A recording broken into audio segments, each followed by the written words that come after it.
1, 2, 1, 2. Is this on? That's on. I've been told it's okay to start. How do you feel about that? Yay. About starting?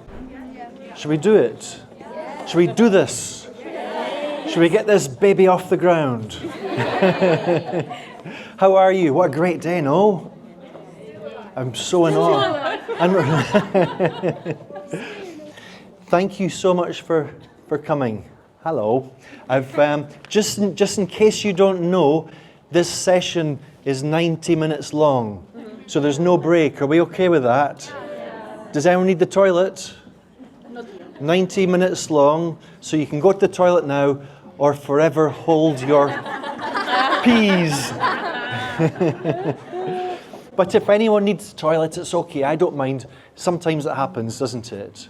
Am I loud enough for you at the back? So, hello, come on in. It's okay. Come on in. So my name's Jamie. Just in case I didn't meet you before, my name's Jamie Keddy. It's a very Scottish name, isn't it? There's no Mac. It's not Jamie Keddy, but I do sometimes say that if I want to be more Scottish. But you can understand me, okay? Yeah. It's not the strongest accent. Okay, sometimes during the day it gets stronger and stronger, but I'm trying. So just, do you have any questions about the first session? Because the first session was about me telling stories, talking about storytelling, talking about how stories work. As teachers, I'm wondering if you had any questions about that. That might be a nice place or a nice way into this workshop. This workshop, which is a story-based approach to video, it's both about storytelling and video. But anyone got any questions about what we did in the first session today? Yes? Well, yeah, the first thought was about how to actually apply those stories in real life. How to apply those stories in your lesson. That's a great question. Now, what you've got to remember is that a short story from the teacher, and that's you, it's just a text. It's a text, isn't it? And we all know how to use texts, right? What if your students don't know some words or phrases or features, whatever? You can just pre-teach them. And stories can just come up, can't they? We can improvise, but also we can plan. And I'm quite a big fan of planning. Yes. Hello. How was that answer? Was that okay? Give me a mark out of 10 for my answer. Okay. Now, this book here, Videotelling, that some of you have, I dedicated to my father. And I've said to my father, Jack, a master videoteller, whose enthusiastic descriptions of comedy sketches, TV moments, film scenes, and viral videos are usually better than the real thing. Thank you. And this is true. My dad is what I refer to as a master videoteller. Do you know what that means? Would you like to meet him? Unfortunately, I didn't bring him, but I can introduce you to him on video. Does anyone here have a mobile phone? Next time a friend or a family member or a colleague tells you a story, a short story, and you think that was quite a good story, what you have to do is say, would you mind telling me that story again, this time for my camera? If that person is my dad, he will always say no problem. Now, I've got lots and lots of videos, probably about 30 videos of my father telling stories, because I always do this. He's my number one teaching resource, you know. And this is one of my favorites. He's got less hair now. This is about 10 years ago, but my father always has a favorite viral video of the moment, you know. He's always got a favorite video of the moment. And I was visiting my dad in Scotland 10 years ago, and he told me about his favorite viral video of the moment. And I said those magic words, Dad, could you tell me that story again, this time for my camera? He'd had maybe 2 glasses of wine, which made him even more happy to help. So listen to my father telling us about his favorite viral video of 10 years ago, and just try to visualize the video that he describes, okay? He was a little toddler in a cot, and he was obviously, he he was obviously very clever, this little kid, and he was eyeing up the bed, and he wanted to get onto that bed because what he liked to do most of all was bounce on the bed. So he managed to get his legs down through the side of the cot onto the floor, and he manipulated the whole cot across towards the bed. When he got to the bed, he got out, up onto his feet again, over the side of the cot, onto the bed, boing, boing, boing, boing, until his mum came and got him. And then she put him back in the cot and he did it all over again. How easy or difficult was it to visualize my father's video? You were able to do so, yeah? Do you see the value of capturing an everyday conversational storytelling performance like this one?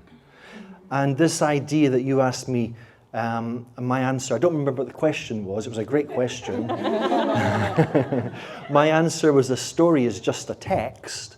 And so what we can do, we can use a video like this in combination with the transcript.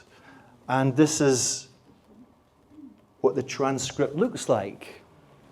And there's some similarities here between this session at this moment and John's session, because you could analyze this text, and some people might say that there's just one big long sentence. You could argue that there's only one sentence, but I've chopped it up. And I've actually also, as you can see, divided it into 2 paragraphs. Do you know why I've done that?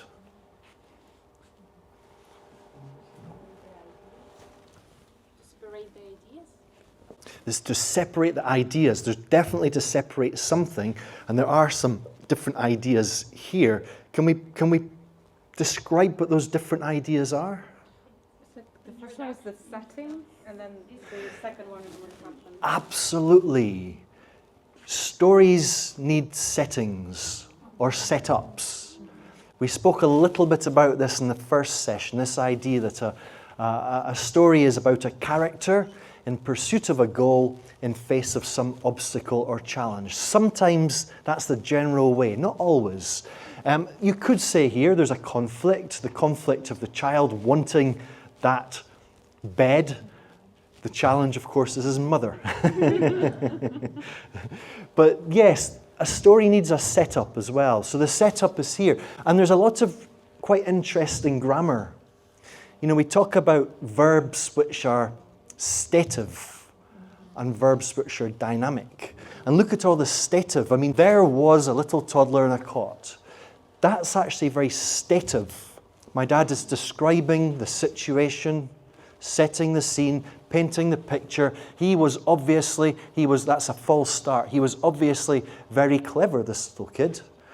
John was talking about that, the heads and tails, switching them around. This kid was obviously very clever, but my dad switched it. He was obviously very clever, this little kid. And again, that stative, talking about this information that we need. That's not an action, it's not a dynamic verb, it's an ongoing background fact that my dad is using to paint the picture, set the scene. And he was eyeing up the bed. It's our first and only continuous. That's when we open the verb, ongoing background verb. He was eyeing up the bed, that's what's happening. It's a bit like I was having a bath when the phone rang. Do you remember that? Do we still use that? Which doesn't really make any sense, does it? We don't have baths these days, do we? Do you have... I suggest we update it to, I was having a pee when I dropped my phone down the toilet. Much better, no? So yes, the principle's the same. He was eyeing up the bed. He wanted, okay, that's present simple, but it's stative. He wanted... because he liked, again, it's present simple, but it's stative, blah, blah, blah. And then he's done that. You see, my dad's worked hard. He's set the scene. He's invested in setting up, and now the payoff, now he has earned the right to go for the action. He managed to get his legs down through the side of the cot onto the floor. He manipulated the whole cot across towards the bed. When he got onto the bed, he got up, got onto his feet, over the side of the cot, and his mum caught him. Look, it's interesting actually, if you're Scottish, the word cot, what a toddler sleeps in, and caught, the past of to catch, are homophones. Yeah. Homophones for you, bless you. When I say homophone, someone always sneezes. Never know why. And his mum caught him, put him back. So many, this string of past simple verbs in a row to drive the narrative, drive the actions. So how different is the action part of the story to the setup part of the story? And this is important, because you're going to do this today. How do you feel about that? Would you like to see the video that my dad described, by the way? Yeah. Would you like to meet the escape artist, the naughty toddler? Okay, here he is.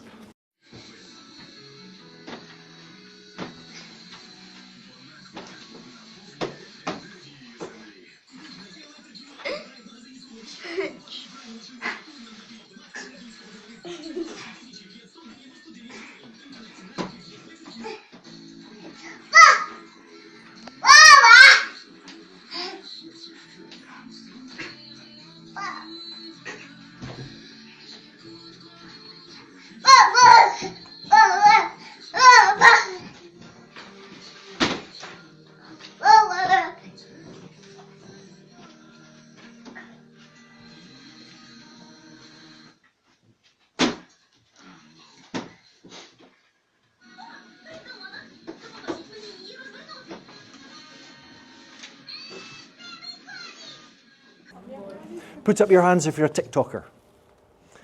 Instagrammers. How much time a day do you spend scrolling? We prefer not to count. We prefer not to count. You prefer not to count. Does anyone scroll for more than an hour a day?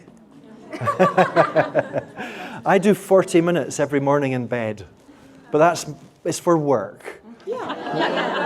Because what I'm looking for is... You're going to use the same excuse now, are you? Yeah. I'm looking for stories. I'm looking for videos that can be put into words. I think maybe my favorite kind of Instagram story, and I'm an Instagrammer, not a TikToker, my favorite kind of story is real life incidents caught on camera. Or I could say real life story-worthy incidents caught on camera. And I'm just, before I give you the task, because I've got a great task for you, you're going to love it. Before I do so, I'm just going to demonstrate this with 2 or 3 short stories. And this is me having learned from my father, the master videoteller. All right? Okay, so let me tell you about this first video. Let me tell you. Note the setup, note the visualization, picture the scene. Picture the scene. I don't know where we are exactly, but there's a fish tank. A fish tank. It could be a pet shop. It looks like we're indoors. It might be an aquarium. I really don't know, but we can see the surface of the water and there's some fish swimming around. Are you with me? And there's a close-up. We get this close-up of a little girl. She must be about 2 years old. And she's looking into the fish tank and she is crying. She's crying her little eyes out. She's sobbing. Nobody likes a child crying, do we? No. The strange thing is, her parents, who we can't see, they're out of the shot, they're laughing. This little girl, this baby girl, she's crying, her parents are laughing. Suddenly we think something interesting's happening. We don't know what it is, but then we see, what do you call that thing that babies put in their mouths? A pacifier. I don't use them anymore, but so American English pacifier, British English a dummy. And what's happened is that this little girl, she's dropped her dummy. She's dropped her, it's fallen out of her mouth and it's landed in the fish tank. And now some fish has grabbed it. And this fish is swimming around with a baby's dummy in its mouth. Going, now, that's funny, isn't it? No matter how you look at it, if you're a grown-up, the idea of a fish with a dummy in its mouth is incongruous, it's funny. But if you're a 2-year-old little girl, this is just an unjust situation. It's wrong, isn't it? And that's why she's crying. Because if you're 2, you cannot understand, you cannot appreciate the comedy and the humour. Would you like to see the video? Sure. Okay, are you sure? Yeah. This is what we call the moment of comparison.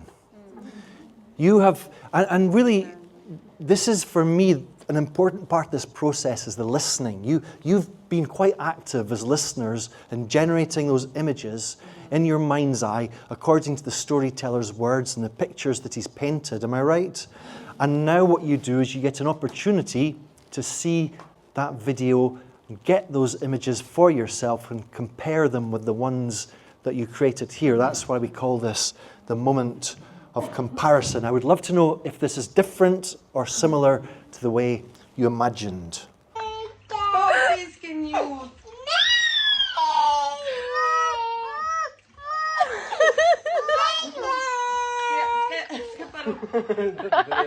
Who preferred the video to the story?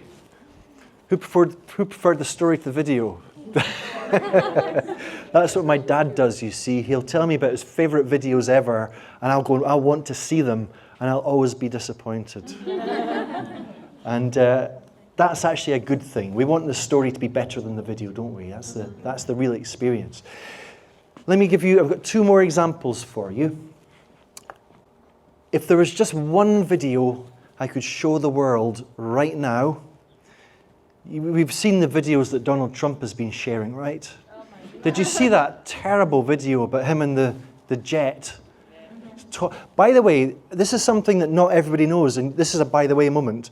You have to know this. It's very, very important, because I've come to realize that many people don't know that there's a certain word in the English language which means fart.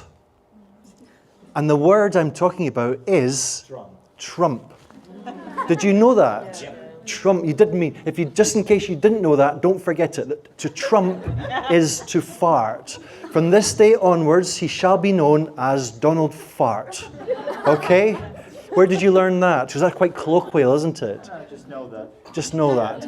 Picked it up. Yeah. Yeah. Like I've been communicating in English since I'm about 3 years old, and I've had a lot of friends from Scotland. Yes. And northern Britain. Yeah, and we trump quite a lot, don't we? I'm sorry. No, I didn't mean to say that. So Donald Fart, okay? Now anyway, if there was just one video I could show the whole world right now, it would be nothing to do with that man. Nothing to do with the videos he shares. There's this one video, I can't tell you how much I love it. It's just so fantastic.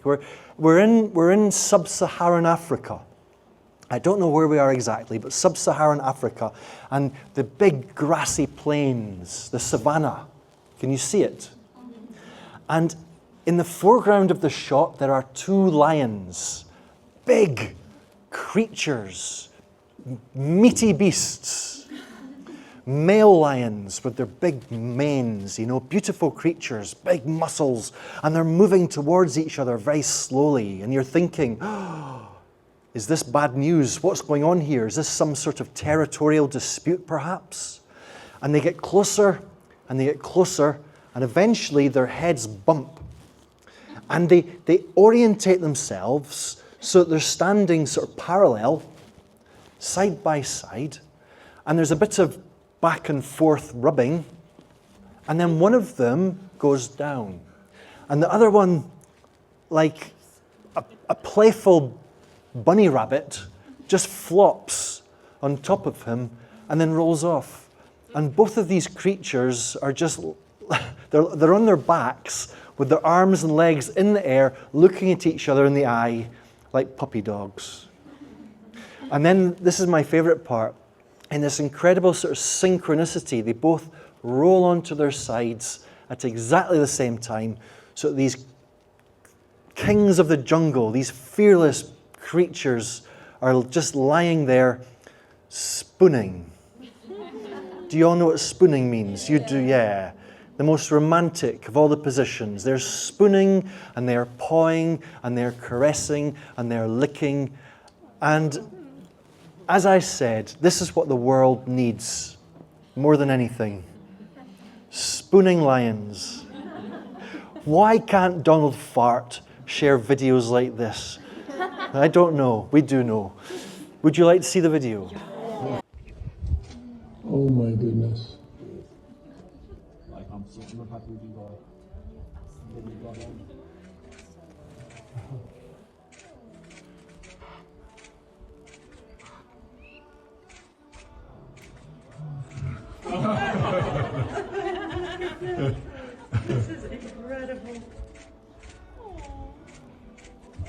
How many times can you guess have I watched that clip?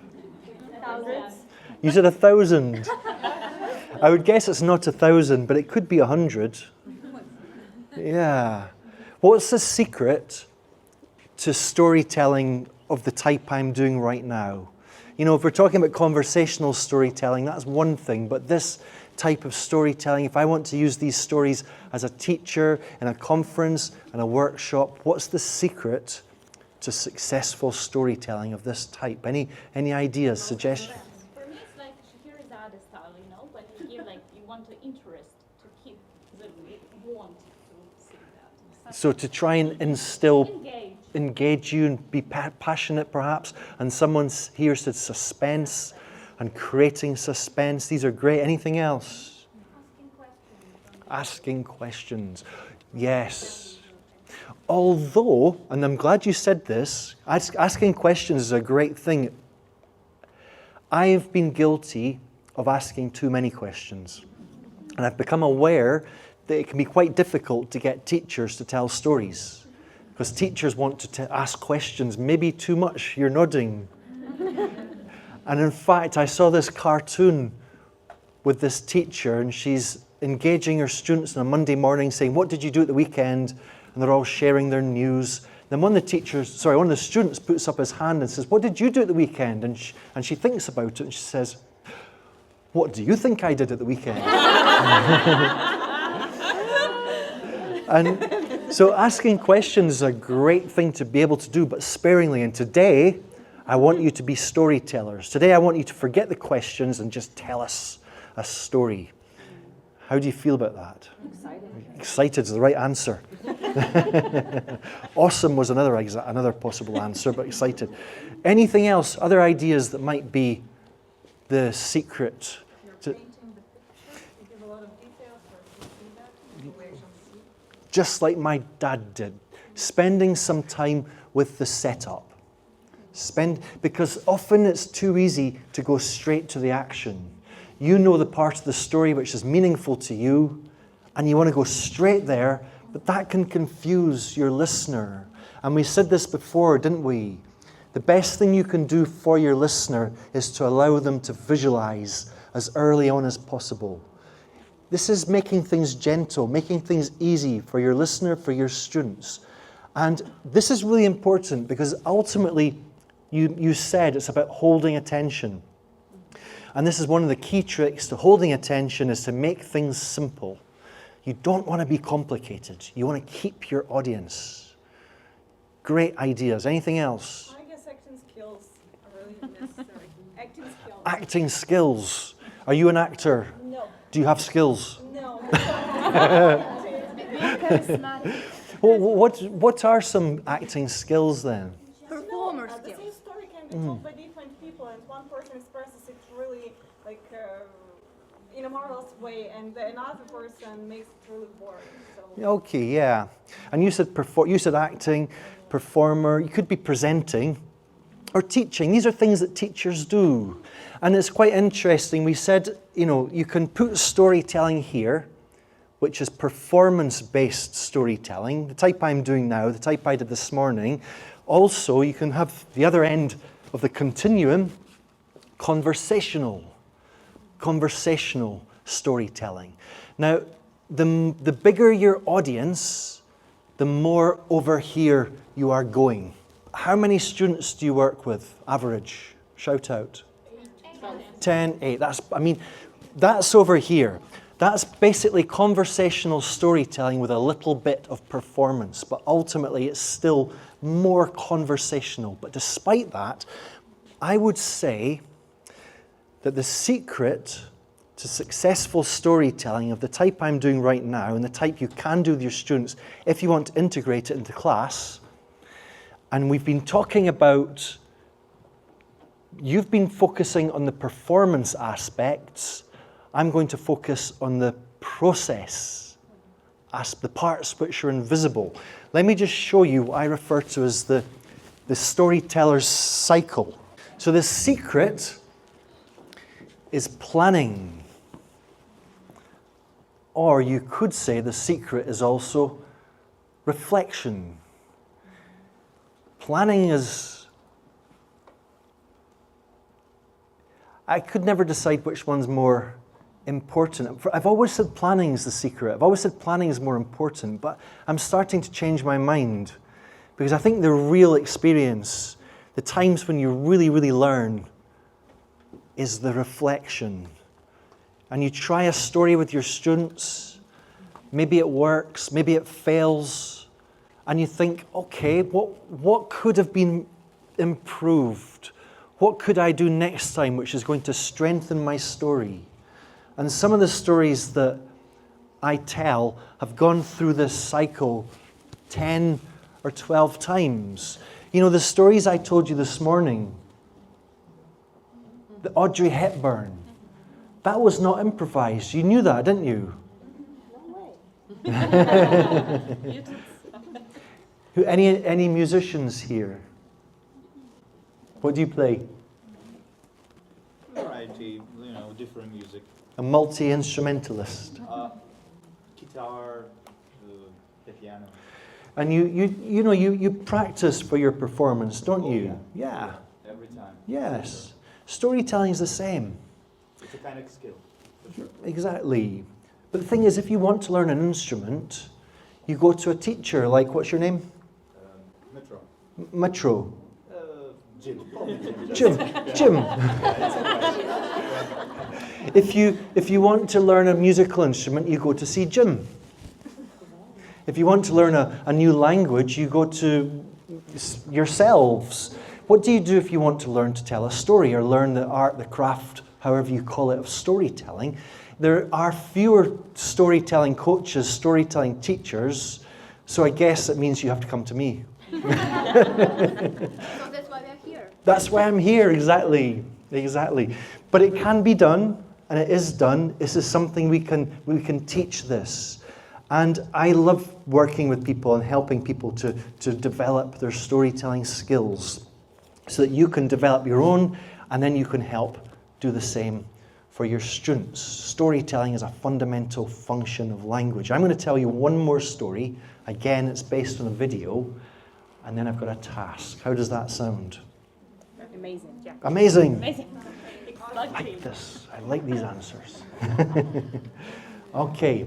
And I'm just doing the same things again. I'm taking some time to paint the picture, set the scene before we get to the action. I'm also paying attention to information which is important, information which is not. You always want to avoid too much information. If your stories can be short, I would say sometimes the shorter the better.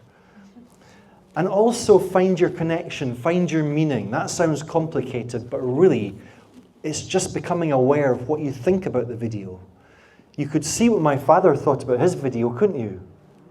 He thought it was funny. He didn't actually say that, but you could see that in his entire performance, his body language, all these non-verbal aspects of communication, his smiling, his laughing. So, picture the scene. We're somewhere, I think this is somewhere in the UK. We're in a park, a big park, very green, and there's some trees in the background, and in this park there's a huge pond. And sitting in the middle of the pond, there's a family of ducks. And the thing about this pond is that the water is covered in some sort of green vegetation, algae perhaps, I'm not sure, I'm not an expert, but you know what that means, don't you? When the water is covered in green algae, it makes the water look like grass. You know, anyone ever fallen for that old trick? You thought it was grass. Yeah, we've all done it. Yeah. So there we are, this nice, beautiful green park, green trees, big green pond, water covered in green algae, a family of ducks sitting in the middle of the pond, and then we hear the voice of the man shouting, "Digby! Digby! Digby!"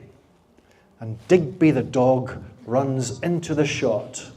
And Digby the dog's got one thing in his mind, and that thing is ducks. He wants those ducks, does Digby the dog. And he sees this family of ducks sitting right in the middle of the grass, so he thinks, and Digby can't believe his luck. These ducks, these these sitting ducks. He goes straight for the ducks and plop. He sinks to the bottom of the loch. And that's the last we see of Digby the dog. For a few moments. Then he comes back up again, his little head, and what's that verb that dogs do? Panting. Yeah, did you know there's a verb to pant? Yeah. Digby the dog pants. I call my dog Pants. And so he's panting. He swims little doggy paddle to the side of the pond. He pulls himself out. He looks like a drowned rat. He actually looks to the camera. I guess it's his owner filming, I'm not sure. And his owner says, yeah, that'll teach you. He shakes himself dry. He thinks, right, what's next? And I like the title of this video. It's titled, Digby the Dog Learns About Grass. Digby! Digby! Yeah, that'll teach you.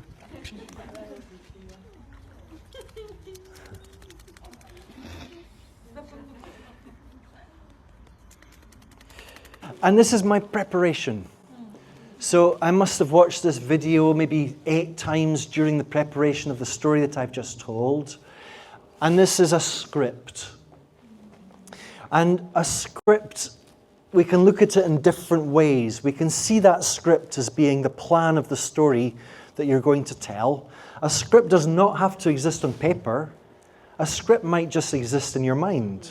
In fact, some storytellers are adamant that their scripts exist only here, but that's up to you. As teachers, I think it's nice to have a script that we can give our students, so the students can take away a copy of the story that you've told and use that as a model for their own. But also a script, as John was saying, this is, it's written in this case, but you're trying to capture a spoken text. So your language choices can be spoken. How does that sound? Is everybody happy? Are you ready for a task? How do you feel about being storytellers, videotellers? Awesome. Thrilled. Now, just before we move on, I'm going to give you this task. Does anyone have any questions or things to say?